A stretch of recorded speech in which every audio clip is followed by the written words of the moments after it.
नमस्कार, hornbill TV में आपका स्वागत है और मैं आपके साथ प्रिया बिस्ट। बुलेटिन की शुरुआत करते हैं। परम वंदनीय माता भगवती देवी शर्मा के शताब्दी समारोह 2026 और अखंड दीप शताब्दी वर्ष का उद्घाटन गायत्री तीर्थ शांतिकुंज हरिद्वार में हुआ। इस मौके पर आयोजित ध्वज वंदन समारोह में मुख्यमंत्री पुष्कर सिंह धामी और केंद्रीय मंत्री गजेंद्र सिंह शेखावत भी मौजूद रहे। इस दौरान मंत्री सतपाल महाराज भी कार्यक्रम में शामिल हुए।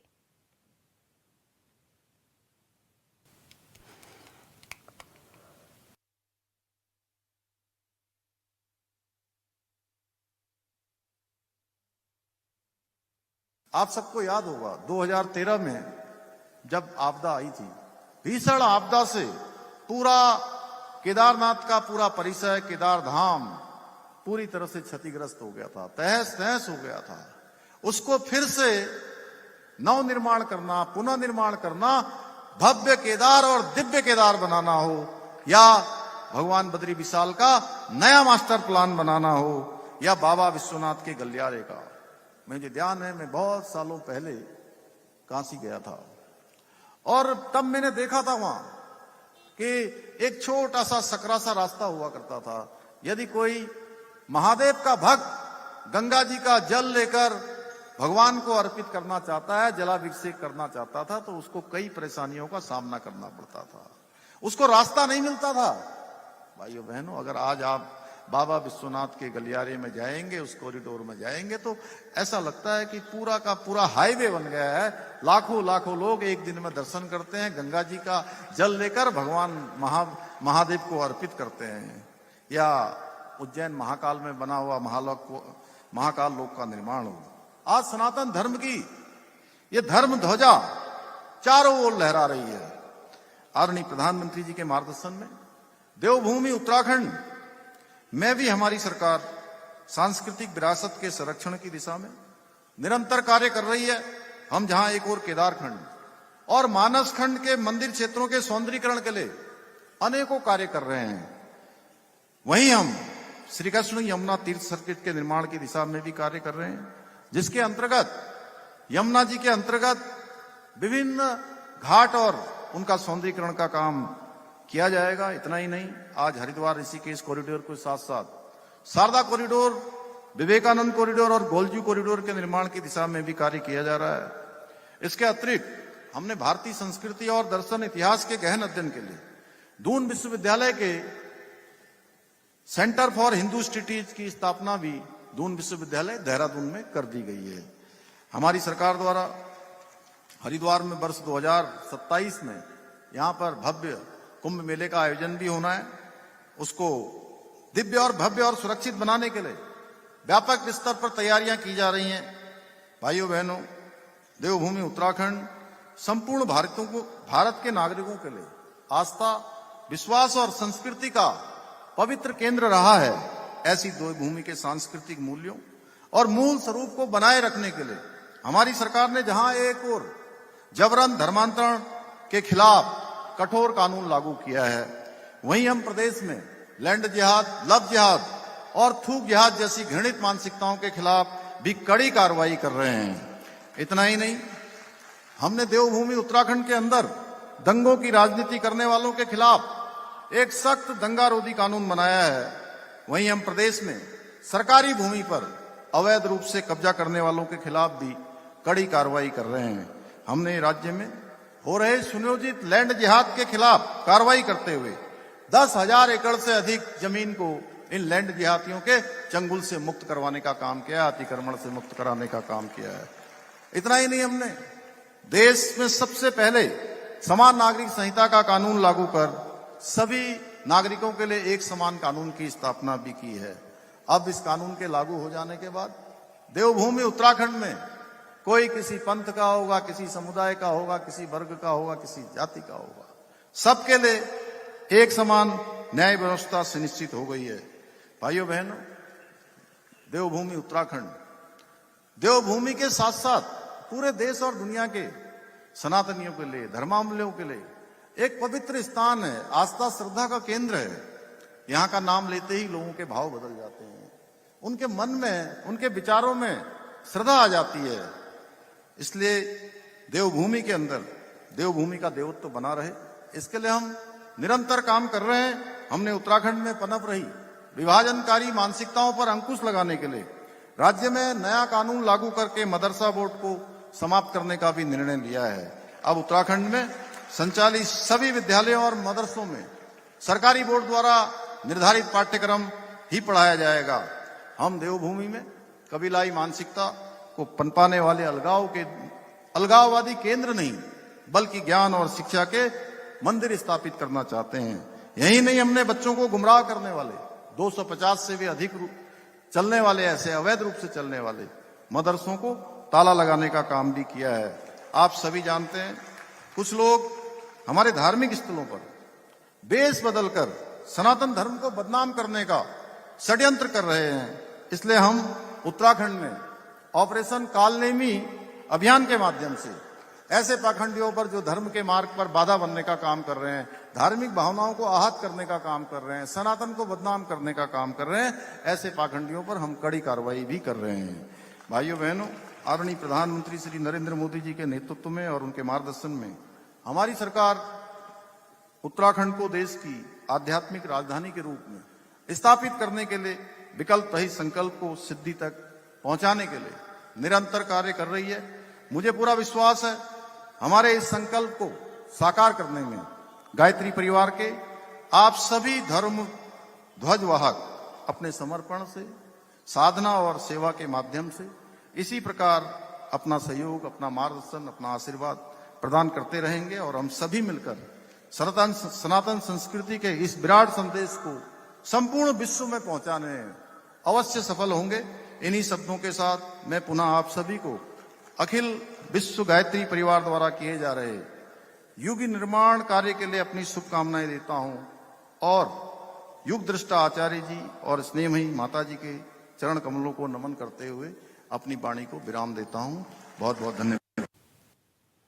इसी के साथ खबरों में आगे बढ़ते हैं। बीजेपी महिला मोर्चा की प्रदेश अध्यक्ष रुचि भट्ट अल्मोड़ा के दौरे पर पहुंची, जहां उनका लोगों ने भव्य स्वागत किया। इस मौके पर भट्ट ने कहा कि केंद्र और राज्य सरकार की योजनाओं को अंतिम व्यक्ति तक पहुंचाना उनका मकसद है। जल्दी संगठन का विस्तार किया जाएगा। वहीं अंकिता भंडारी मामले को लेकर उन्होंने विपक्ष पर निशाना साधा। उन्होंने कहा कि मामले में कांग्रेस पार्टी राजनीति कर रही है।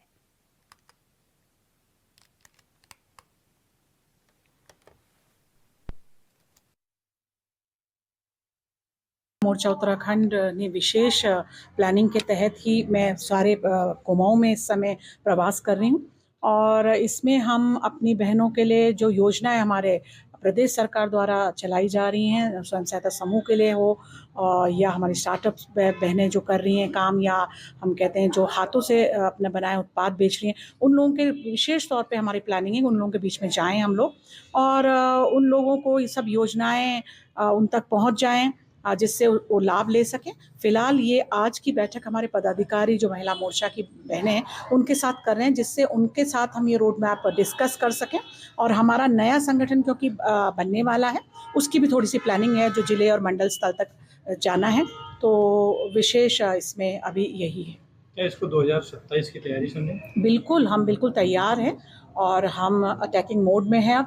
अब भारतीय जनता पार्टी खासकर और महिला मोर्चा ने अपने हाथ में कमान ली है, क्योंकि 50% बहनें हमारी जो उत्तराखंड की हमारी महिला बहनें वही हमारी की वोटर्स हैं और उनके बीच में जाके हमें काम करना है, प्रदेश सरकार की योजनाएं उन तक। डोईवाला में महिलाओं को मनोबल बढ़ाने और उन्हें आत्मनिर्भर बनाने के लिए कार्यक्रम का आयोजन किया गया, जिसका शुभारंभ डोईवाला ब्लॉक प्रमुख गौरव सिंह ने किया है। कार्यक्रम का उद्देश्य महिलाओं को प्रोत्साहित कर उन्हें अन्य महिलाओं को भी आत्मनिर्भर बनाने के साथ ही स्वरोजगार से जोड़ना है। वहीं कार्यक्रम में एक समूह से जुड़ी लगभग 150 महिलाओं को प्रमाण पत्र का वितरण किया गया।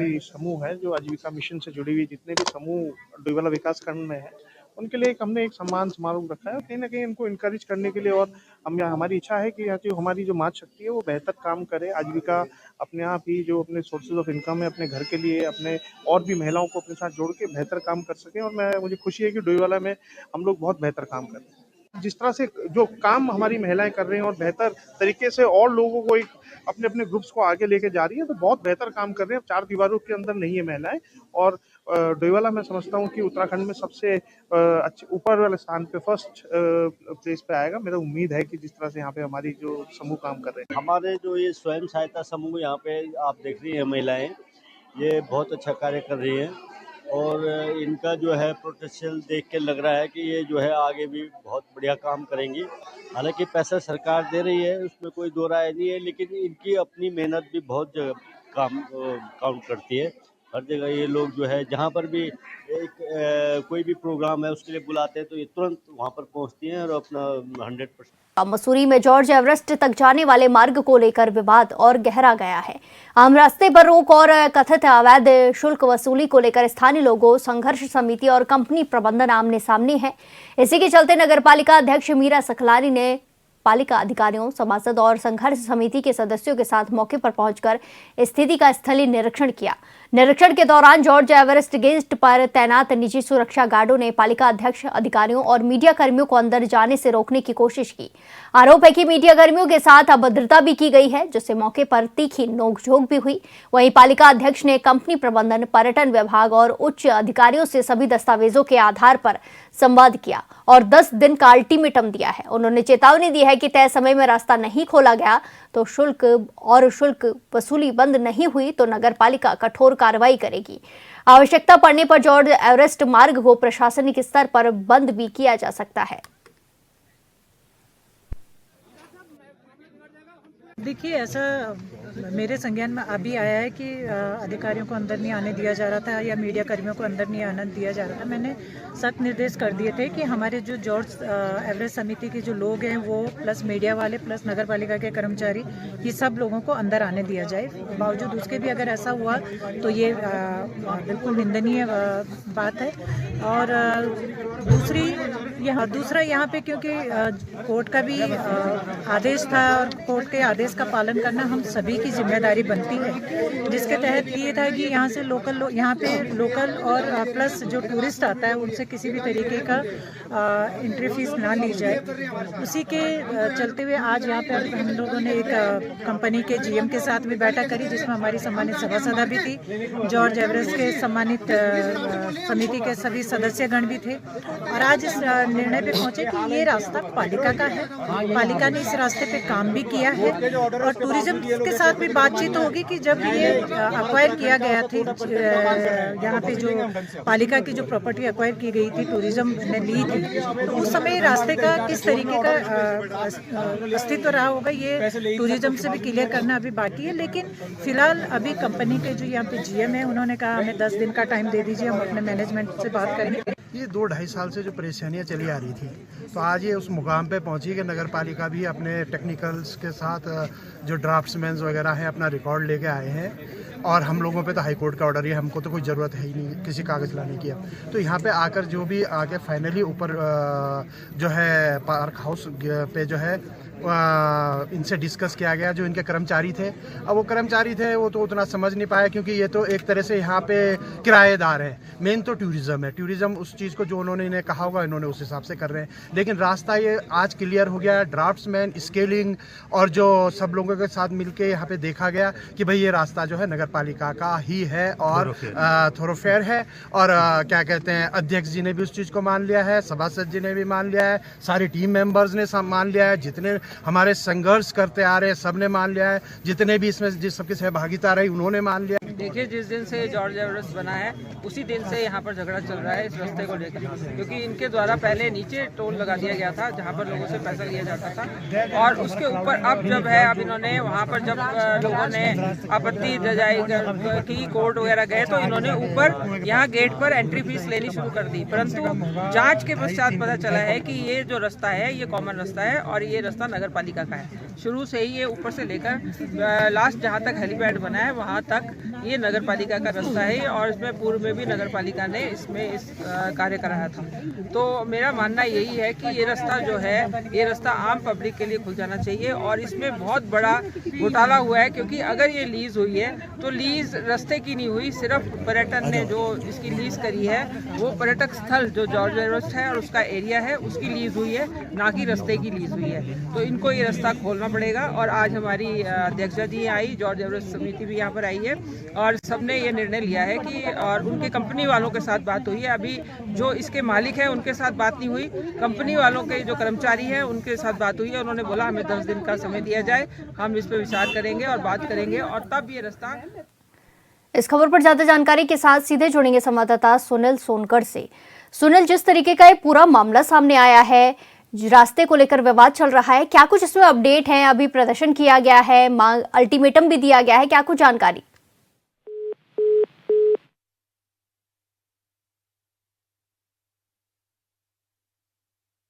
संपर्क नहीं हो पा रहा है, दोबारा से जुड़ने की कोशिश करेंगे। खबर आपको बताई जा रही है जहां रास्ते को लेकर विवाद चल रहा है, जॉर्ज एवरेस्ट के रास्ते को लेकर विवाद चल रहा है। पालिका अध्यक्ष ने कंपनी प्रबंधन से संवाद भी किया, मार्ग को खोलने के लिए 10 दिन का अल्टीमेटम भी दिया गया है। मसूरी से ये खबर बताई जा रही है जहां शुल्क वसूली बंद न करने पर सख्त चेतावनी दी गई है।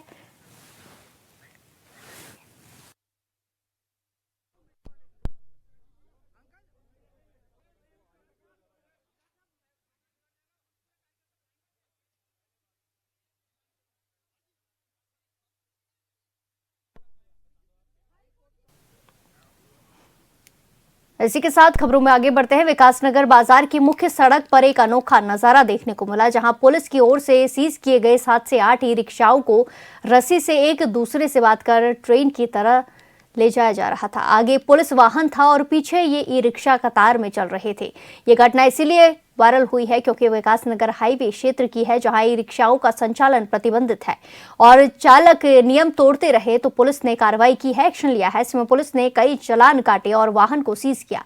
वहीं बाजार चौकी से कोतवाली ले जाते समय रस्सी से जोड़कर ले जाने का ये वीडियो सोशल मीडिया पर तेजी से वायरल हो रहा है।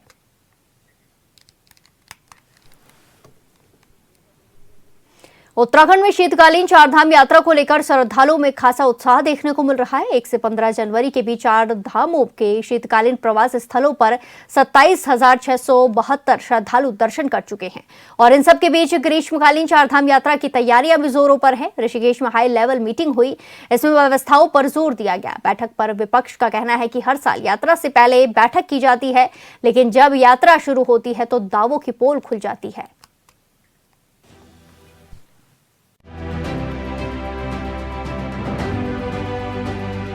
उत्तराखंड के लिए चार धाम यात्रा न सिर्फ धार्मिक आस्था का प्रतीक है, बल्कि राज्य की अर्थव्यवस्था और पहचान का भी एक अहम आधार है। हर साल लाखों श्रद्धालु यमुनोत्री, गंगोत्री, केदारनाथ और बद्रीनाथ के दर्शन के लिए प्रदेश पहुंचते हैं। परंपरा के अनुसार चार धामों के कपाट आमतौर पर अप्रैल के अंतिम सप्ताह या मई के पहले पखवाड़े में खुलते हैं। भले ही इस वर्ष अभी कपाट खुलने की आधिकारिक तिथियां घोषित नहीं हुई हैं, लेकिन इसके बावजूद प्रशासन ने यात्रा की तैयारियां अभी से शुरू कर दी हैं। बेहतर प्रबंधन का और माननीय मुख्यमंत्री जी ने चूंकि खुद 3 बैठकें ली थी और मैं उम्मीद कर रहा हूं सीएम साहब ने निर्देश दिया है कि ये पहली बैठक हमारे करने के बाद सीएस महोदय और उसके बाद मुख्यमंत्री जी के स्तर पर भी इसकी समीक्षा लगातार होगी। जहां तक चुनौतियों की बात आपने की है, जो कुछ स्लाइडिंग जोन्स नए बने हैं उनके मैक्सिमम के हम लोगों को क्या परमानेंट ट्रीटमेंट होना है, वो टीएसडीसी से सारी रिपोर्ट भी आ गई है, लेकिन परमानेंट जो हमारा ट्रीटमेंट होता है वो बड़ा टाइम टेकिंग होता है, उसमें 1-2 साल का समय लगता है। हमारे लिए शुरुआत में चुनौती होती है कि हम यात्रा को अभी क्या टेम्परेरी व्यवस्था करके बहुत ही सुरक्षित और निर्विघ्न बना सकें, तो वो सारे इश्यूज हमारे डिस्कस हो गए हैं, उस पर हम लोग काम कर रहे हैं। चारधाम यात्रा 2026 को लेकर पहली उच्च स्तरीय बैठक ऋषिकेश के ट्रांजिट कैंप में गढ़वाल आयुक्त विनय शंकर पांडे और आईजी राजीव स्वरूप की अध्यक्षता में आयोजित की गई, जिसमें यात्रा से जुड़े सभी प्रमुख जिलों के जिलाधिकारी, पुलिस अधीक्षक और विभिन्न विभागों के वरिष्ठ अधिकारी शामिल हुए। इस बैठक में 2 अहम बिंदुओं पर विशेष रूप से फोकस किया गया। पहला, पिछली यात्रा के दौरान आए अनुभव के आधार पर समीक्षा और सुधार पर चर्चा की गई। दूसरा, आगामी यात्रा के मार्गों की स्थिति, सड़क और पुलों की मरम्मत, स्वास्थ्य सुविधाओं की उपलब्धता, एम्बुलेंस सेवा, पेयजल, शौचालय, पार्किंग और भीड़ प्रबंधन जैसे विषय शामिल हैं। जैसा पिछली आपदा में कुछ स्लाइडिंग जोन्स बन गए हैं, तो लास्ट ईयर जितने भी हमारे यात्रा मार्ग में हमारी पुलिस और एसडीआरएफ और पीडब्ल्यूडी की टीम्स थी। उसके साथ में हमारा कोऑर्डिनेशन पहले ही से हमारा ये बन गया है और नए जो स्लाइडिंग जोन्स हैं उसको भी आइडेंटिफाई करके वहाँ पे भी हमारे पुलिस के और एसडीआरएफ के जवान जो हैं वो तैनात रहेंगे। ट्रैफिक मैनेजमेंट के लिए जो हमारा जो प्लान्स है जो कि हरिद्वार और देहरादून से शुरू होता है, तो हमारा ये कंट्रोल रूम जो है वो चार धाम यात्रा की तिथियों के बाद से हमारा ये कंट्रोल रूम रेंज लेवल पे ये शुरू हो जाएगा, जिसमें कि हम इसको राउंड द क्लॉक इसको हम मॉनिटर करेंगे ताकि जो भी अगर प्लान्स ट्रैफिक प्लान लागू करना हो और जिसमें कि अन्य जनपदों का कोऑर्डिनेशन की आवश्यकता हो तो उसको कोऑर्डिनेटेड रूप में हम उसको ट्रैफिक को हम संचालित कर सकते हैं। बैठक में आपदा प्रबंधन की तैयारियों और आपदा की स्थिति में त्वरित प्रतिक्रिया की रणनीति पर भी विचार किया गया। अधिकारियों ने दावा किया कि इस बार और बेहतर व्यवस्थाएं की जाएंगी। इधर सत्ता में बैठी बीजेपी का कहना है कि सरकार में यात्रियों की संख्या साल दर साल बढ़ रही है, जिससे सरकार को बेहतर राजस्व प्राप्त हो रहा है और स्थानीय कारोबारियों की आमदनी हो रही है। बहुत ही अहमियत रखती है ये बैठक हमारे उन श्रद्धालुओं के लिए भी जो अन्य प्रदेशों से उत्तराखंड में आने वाले हैं और उत्तराखंड का जो हमारा जनमानस है, जो जिनकी आर्थिकी से हमारी ये यात्रा जुड़ी हुई होती है, उनके लिए भी बहुत अहम रखती है, क्योंकि हमारे जो मजले या बड़े जो छोटे व्यापारी होते हैं उनको कहीं ना कहीं इस यात्रा से थोड़ा लाभ मिलता है और सरकार के लिए ये यात्रा बहुत ही महत्वपूर्ण है और हमारे लिए इस यात्रा का महत्व हमारे प्रदेश की जो आर्थिकी है उससे भी जोड़ करके देखा जाता है। तो बहुत महत्वपूर्ण ये बैठक है और इसमें बहुत ही सकारात्मक विचार निकल करके आएंगे और तमाम श्रद्धालुओं के लिए इस यात्रा की जो शुरुआत होगी बहुत ही सुंदर और बहुत ही बेहतर होगी। चारधाम यात्रा उत्तराखंड की अर्थव्यवस्था की रीढ़ है, जिससे राज्य के लाखों लोगों की आजीविका सीधे तौर पर जुड़ी हुई है। जाहिर है अगर तीर्थ यात्रियों की संख्या बढ़ती है तो रोजगार भी बढ़ेगा, लेकिन विपक्ष यानी कांग्रेस नेताओं का कहना है कि यात्रा से पहले हर साल बैठकें की जाती हैं, बड़ी बड़ी बातें की जाती हैं। दावा किया जाता है कि इस बार सब कुछ बेहतर होगा, लेकिन यात्रा की शुरुआत होती है तो सरकार के दावों की हवा निकल जाती है। बैठकें तो बहुत होती हैं, लेकिन पिछली गलतियों से प्रशासन और सरकार कभी कोई सबक सीखती हुई नजर नहीं आई है। देखते हैं इस बार इस तैयारी बैठक का कोई नतीजा निकलता है या नहीं निकलता है, और इसका परीक्षण तो चारधाम यात्रा के दौरान ही होगा, जब यात्रा में व्यवस्थाओं की परख होगी। श्रद्धालुओं को होने वाली परेशानियां कितनी दूर होती हैं ये तो आने वाला समय बताएगा, लेकिन दावे सरकार हमेशा बड़े बड़े करती है, लेकिन जब चारधाम यात्रा शुरू होती है तब सारी तैयारी बैठकों की और सरकार के दावों की हवा निकल जाती है। मैं विश्वास करता हूं कि इस बार ऐसा नहीं हो और सरकार और प्रशासन पहले से ही चारधाम यात्रा की जो परेशानियां हैं उनको वर्कआउट कर ले। देखते हैं कितनी वर्कआउट की जाती है। 2021 में कोविड-19 महामारी के कारण चारधाम यात्रा प्रभावित हुई थी और इसमें लगभग 5,09,473 तीर्थयात्री शामिल हुए थे, लेकिन 46 लाख यात्री पहुंचे। इसके बाद 2023 की चारधाम यात्रा में 56 लाख से अधिक तीर्थ यात्रियों ने दर्शन किए, जो यात्रा के इतिहास में एक नया रिकॉर्ड था। 2024 में यात्रा अवधि और शुरुआती बाधाओं के बावजूद 48 लाख से अधिक तीर्थ यात्रियों ने दर्शन किए।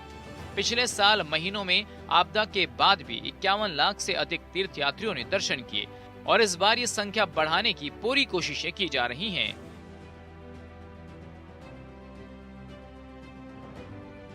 Bureau report, Hornbill TV. इस बुलेटिन में फिलहाल के लिए इतना ही। बाकी तमाम खबरों के लिए देखते रहिए हॉर्नेबल टीवी। नमस्कार।